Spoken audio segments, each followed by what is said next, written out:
Welcome to Zwida Media. If you're new to this channel, please subscribe. Don't forget to like, comment and share. Here's a new video for today. Enjoy.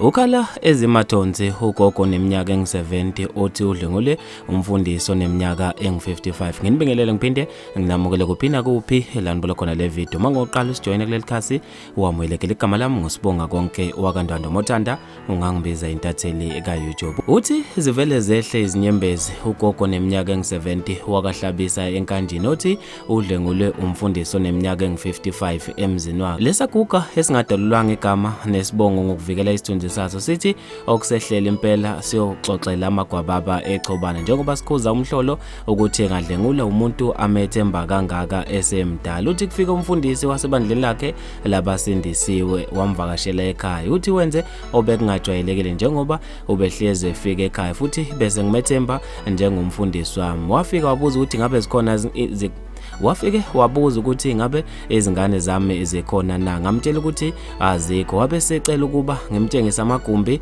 asemzini wami akakaze awabona. Uthi nangampela ngabe sengimtshengisa ngokukhulu okunganaka. Ngathi mangene egumbini lezingane wavele wavala umnyango. Wabe sengiphosa embhedeni wangihlubula izingubo zangaphansi. Wabe sengivala umlomo wanginukubeza. Ngabe sengimbuza ukuthi hawu uyenzelani into ebhlungu kangaka. Wathi uyaxolisa ubese hluleka nokuzibamba njengoba inkomo yami imnandi ngendlela emangalisayo. Uthi wabe sengibuza ukuthi ngihlaleleni nenkomo emnandi kangaka. Uthi lento ingihlukumeze kakhulu njengoba kwaqale kwabanzima ukuba ngibikele izingane zami kodwa ibihlezi ilokhu ingidla. Ngcine sengizibikela izingane njengoba ngifuna ubulungiso. Okubuhlungu kakhulu umfana ukhule ngaphambi kwami egijima ngezingubo zangaphansi phambi kwami ingane ekhulela kimi mase ezongenza okubuhlungu kangaka kungihlukumezile emoyeni. Okhulumela amaphoyisa kwaZulu-Natal uLieutenant Colonel Nqobile Gwala uthi amaphoyisa akahlabisa phenya icala lokudlwengulwa kukagogo. Kusolakala ukuthi owesifazane osekhulile udlwengulwe